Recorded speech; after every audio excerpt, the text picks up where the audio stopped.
Some of you may know me. I would like to get to know all of you. My name is Akida Mashaka. I'm here to speak to you guys about some principles about BHS. 4 years ago, coming out of COVID, I thought that it would be a good idea to create a school that was kind of online and to have online teachers. But the school, what I started 4 years ago, is clearly not what it is today. Can anyone tell me what BHS stands for? Oh, who said that? My man, Tomer, what is it? Tomer is correct. BHS does stand for Barcelona High School. BHS also stands for something else. It stands for Build, Harvest, and Succeed. First, we have build. The first thing you want to do is start something, kind of build something quickly. The most important thing is to do something quickly and take advantage of timing. So for me, I wanted to start a school thinking that the idea would be that it was online school with online teachers and that's all it's going to be. So I just got a space in a basement and we have 5 students. You have to start. People who start, they win. People who wait, try to make it perfect, you just get left behind.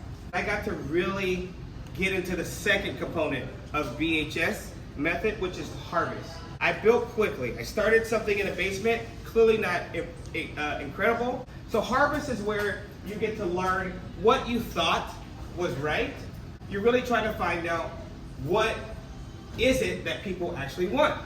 You have to be open to ideas. I thought it was just going to be an online school with online tutors. That's it.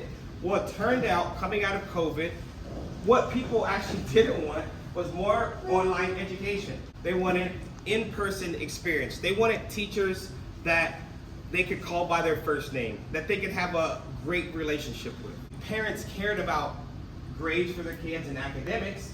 Many of them thought that they wanted the social life of their kid and they wanted the psychological well-being of their kid to be intact, like equally with academics. So during this harvest stage, I then developed this plan called the Social Wellness School.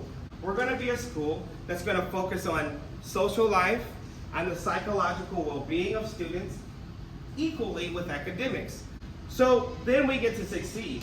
Well, once you find there's something called a product market fit out there in startup world, we found the perfect market fit. So we went from 5 students that first year to now we almost have 300 students 4 years later. I want to thank you guys all for choosing BHS. To be number 1, you need to have the best coaching and you need to have the best players. I want you guys to give yourself a round of applause for being the best players, okay?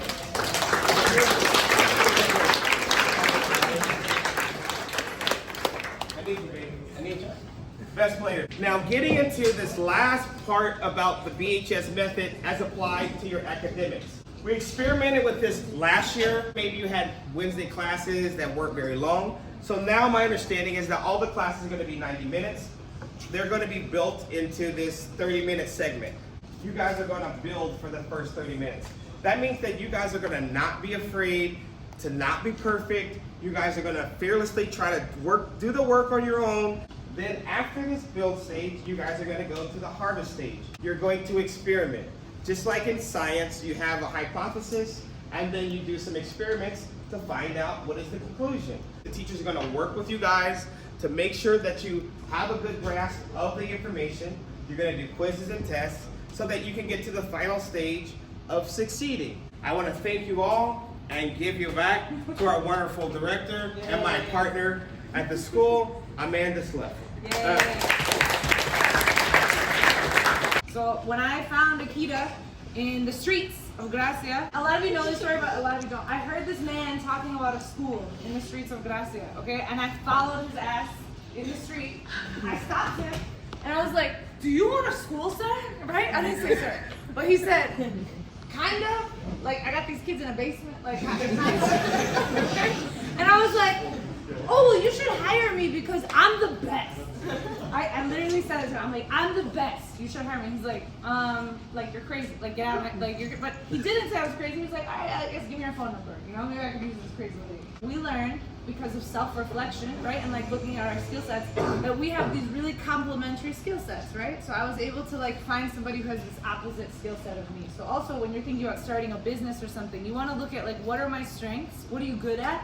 And is there anybody else in the room that maybe complements what I'm good at, right? And that's this idea of community, right? Knowing who your network is, like, and together we were able to build something really cool. All of that to say, right, that these core values, these things that we're like talking about at school, they're not just some bullshit like things from the sky, right? They're things that like are really meant to send you out into the real world and help you, because I could care less about curriculum, grades, you knowing about 1492. Like, I really could care less about that. I care more that you come to school on time, you know what you're good at, you know how to talk to other people, you know how to have a conversation in any situation, right? Like, those are the things that really matter. All that other stuff will come.